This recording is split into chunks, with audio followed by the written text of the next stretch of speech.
আৰু এয়া আমি গ্ৰুপ ফটো তুলিছিলোঁ অলপ দিনৰ আগতে। আৰু এয়া ল'ৰা ছোৱালীৰ লগত সি আৰু তাৰ পত্নী। এয়া চাওকচোন, আজিও জীয়াই আছে যেন লাগে তাক দেখিলে। সকলোকে নমস্কাৰ জনাই মোৰ অন্য এটা ভিডিঅ'লৈ স্বাগতম জনালোঁ। আশা কৰোঁ আপোনালোক সকলো ভালে কুশলে আছে নিশ্চয়। বৰ্তমান আমাৰ ইমান ভাল নহয়। আজি কেইবাদিনৰ মূৰত পুনৰ ভিডিঅ' এটা প্ৰস্তুত কৰিবলৈ লৈছোঁ। আৰু আজি কেইবাদিনৰ মূৰত মোৰ ভিডিঅ' প্ৰস্তুত কৰিবলৈ লৈছোঁ কাৰণ আজি ভালেমান কেইদিন ভিডিঅ' দিয়া নাই। 15 তাৰিখৰ পৰা মই ভিডিঅ' প্ৰস্তুত কৰা নাই। বিশেষ এটা দুখৰ খবৰ আছিলে, গতিকে ভিডিঅ' বনোৱা নাছিলোঁ। আৰু আজি বহুত দিনৰ মূৰত মানসিকভাৱে নিজকে প্ৰস্তুত কৰি ভিডিঅ'টো বনাবলৈ লৈছোঁ।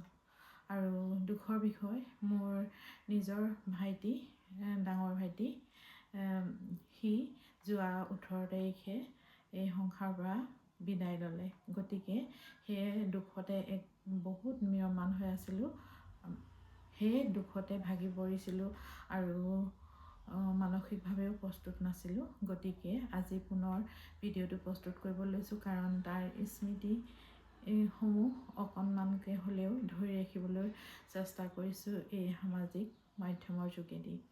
আৰু সদায় মই ভিডিঅ' প্ৰস্তুত কৰি থাকোঁ, আপোনালোকলৈ প্ৰেৰণ কৰোঁ আৰু আপোনালোকেও চাই সঁহাৰি জনায়।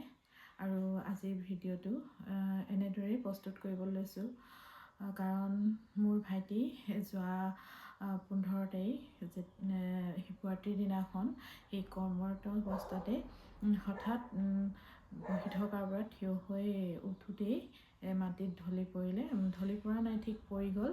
আৰু তেতিয়াই সি ভিতৰত বহুতো জখম পালে, মানে ভিতৰৰ যিটো লিভাৰ ফাংচন আছিলে সেয়াত অলপমান দুখ পালে। আৰু লগে লগে তেওঁলোকৰ কৰ্মচাৰীসকলে লৈ আহিলে মেডিকেললৈ আৰু তাতেই ভৰ্তি কৰিছিলে। আৰু ভৰ্তি কৰি অকণমান ভাল হোৱা দেখি, সুস্থ হোৱা দেখি পঠিয়াই দিছিলে। তাৰপিছতে ডিব্ৰুগড় ব্ৰহ্মপুত্ৰ প্ৰাইভেট হস্পিটেলত ভৰ্তি কৰোৱা হয় তাক।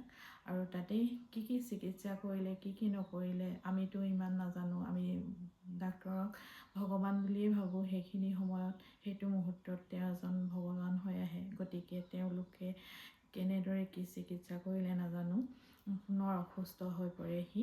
আৰু দুদিন থাকি যোৱা 18 তাৰিখৰ দিনাখন ৰাতিপুৱা 7:30, 7:30 তেনেকুৱা হ'ব, ঠিক মোৰ মনত নাই। সেইখিনি সময়তে সি আমাক এৰি থৈ এই সংসাৰৰ পৰা চিৰবিদায় ল'লে। হয়, সি ইমান সোনকালে যে আমাৰ ওচৰৰ পৰা গুচি যাব আমি অকণো সপোনতো ভবা নাছিলোঁ। আৰু আমি হস্পিটেলত তাৰ লগত কথা বতৰা পাতিয়ে আছিলোঁ। আৰু শেষৰ সময়লৈকে সি কথা পাতিয়ে আছিলে। একেবাৰে অন্তিম সময়ত কথা পতা নাছিলে বাৰু, তাৰ আগমুহূৰ্তলৈকে কথা পাতিয়ে আছিলে। আৰু নাজানো ভগৱান কিয় ইমান নিষ্ঠুৰ আৰু তাক আমাৰ মাজৰ পৰা লৈ গুচি গ'ল। আমি মুঠতে 5টা ল'ৰা ছোৱালী, 3জনী ছোৱালী আৰু 2টা ল'ৰা। সিয়ে আছিলে মোৰ একমাত্ৰ ডাঙৰ ভাইটি। আৰু সৰু ভাইটি আছে বাৰু। ডাঙৰ ভাইটি যদিও সি আমাৰ কাৰণে বহুত সাহস আছিলে। আৰু আমি যদিও বাই ভনী বিয়া হ'লোঁ, তথাপিতো আমি বাই ভনী হওক বা ভাই ককাই গোটেইকেইটাই একেডাল ডোলেৰে বান্ধ খাই আছিলোঁ। আমি ইটোৱে সিটোৰ লগত খুব মৰম চেনেহেৰে ডাঙৰ হোৱা আৰু বৰ্তমানলৈকেও তেনেকৈয়ে আছিলোঁ। নিজেও জানিব নিজৰ বাই ভনী বা ভাই ককাইৰ লগত কিমান মৰম চেনেহেৰে বান্ধ খাই থাকে। আপোনালোকে হয়তো নিজেও গম পাই চাগে। আমিও তেনেকুৱা আছিলোঁ, ইটোৱে সিটোৰ লগত খুব মৰম চেনেহেৰে ডাঙৰ হৈছিলোঁ। আৰু সি যে আমাৰ মাজৰ পৰা নাইকিয়া হৈ গ'ল, সেয়া আমি এতিয়াও ভবা নাই। সি আছে বুলিয়ে ভাবি আছোঁ। আৰু 18 তাৰিখৰ পৰা আজিৰ তাৰিখলৈকে মই খুব দুখী হৈয়ে আছোঁ। এতিয়াও মানসিকভাৱে প্ৰস্তুত হোৱা নাই তাক পাহৰি যাবৰ কাৰণে। তথাপিতো তাৰ স্মৃতিবিলাককে এনেদৰে ধৰি ৰাখিম বুলিয়েই এই ভিডিঅ'টো প্ৰস্তুত কৰিছোঁ। আৰু তাৰ যি সকাম হৈছিলে, দহা আৰু কাজ, তাৰে কিছু অংশ অলপকৈ এনেই তুলি থৈছিলোঁ, ভৱিষ্যতে দেখিবলৈ পাম বুলি। পত্নী আৰু ল'ৰা ছোৱালী এহাল এৰি থৈ গৈছে।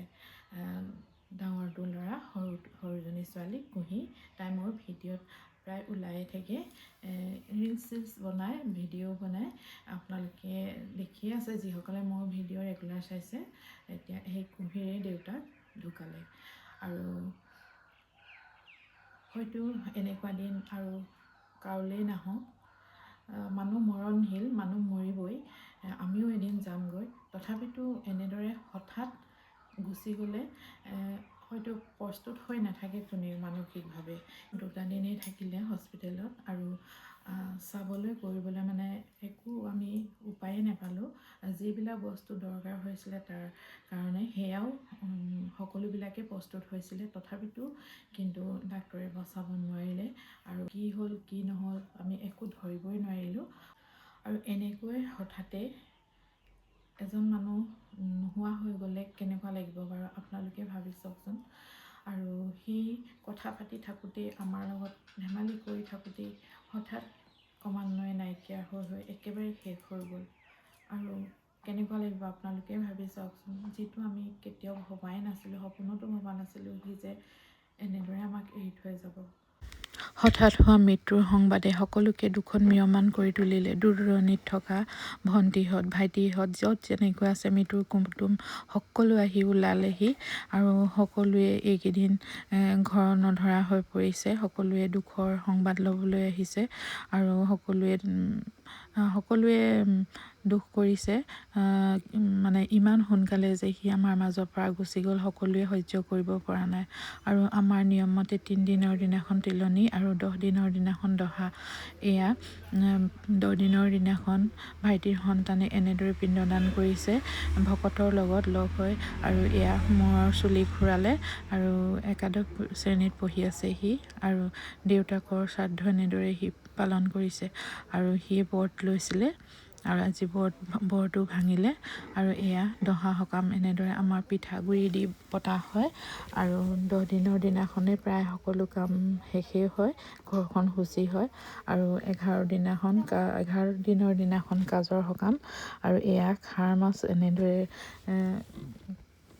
ৰান্ধিছে ভকত এজনে মানে এয়া মৃতকৰ কাৰণে উৎসৰ্গা কৰিছে আৰু তেওঁ বাহিৰে এনেদৰে বনাই বাহিৰে ভকতৰ ওচৰলৈ নাহে গা পা ধুইহে আকৌ আহিব সেয়াই নিয়ম আৰু এইফালে এয়া ৰাইজসকল ভকতসকল বহি আছে সেৱা কৰিছে সকলোৱে ঘৰৰ যিমান পৰিয়াল আছে সকলোৱে সেৱালৈ গুচি হৈছে আৰু এইফালে ৰাইজে ভাত পানী ৰান্ধিছে মানে পৰিয়ালৰ সকলোকে খুৱাব আজি দহাৰ দিনাখন আৰু এয়া হ'ল কাজৰ দিনা এয়া হ'ল আমাৰ মৰমৰ ভাইটি দীপ আমি মৰমতে মাতোঁ তাৰ নাম দেৱজিৎ বৰুৱা আৰু এইবিলাক দেখিছে নহয় এইবিলাক হ'ল তুম হয় বাঁহেৰে সাজি লয় এনেদৰে আৰু ইয়াৰ ভিতৰতে আছে দাইল আলু চাউল মানে এজন ভকতে খোৱাৰ যোগাৰে গোটেই সকলোখিনি এই তুমটোতে ভৰাই সজাই দান কৰা হয় আৰু এয়া সকলোৱে এতিয়া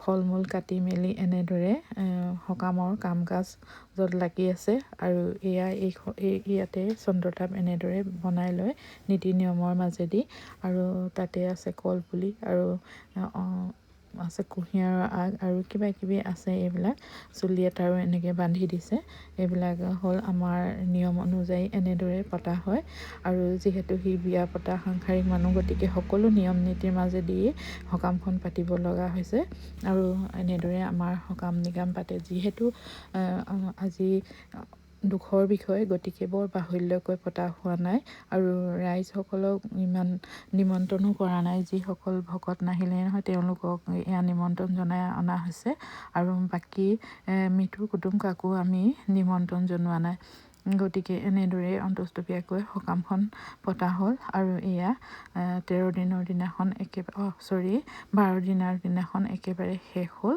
আৰু এয়া সকলোৱে আমি আলোচনা বিলোচনা কৰি এনেদৰে বহি আছোঁ তাৰ কথাকে পাতি আছোঁ আৰু এয়া আমাৰো ঘৰ সংসাৰ আছে গতিকে আমিও মাৰ ঘৰৰ পৰা আহিব লাগিব যিমানেই দুখ নহওক লাগে গতিকে আজি ৰাতিটোৱে শেষ ৰাতি মাহঁতৰ ঘৰত থাকিলোঁ বহুত দিনেই 14 দিন 15 দিনমান আৰু এয়া আমি গ্ৰুপ ফটো তুলিছিলোঁ অলপ দিনৰ আগতে আৰু এয়া ল'ৰা ছোৱালীৰ লগত সি আৰু তাৰ পত্নী এয়া চাওকচোন আজিও জীয়াই আছে যেন লাগে তাক দেখিলে। আৰু মোৰ ভিডিঅ'টো ইমানেই আছিলে আৰু শেষত প্ৰাৰ্থনা জনাইছোঁ তাৰ আত্মাই যেন পৰমাত্মাৰ লগত বিলীন হৈ বৈকুণ্ঠত স্থান পায় তাকে কামনা কৰোঁ। ওম শান্তি। আজিলৈ আহোঁ।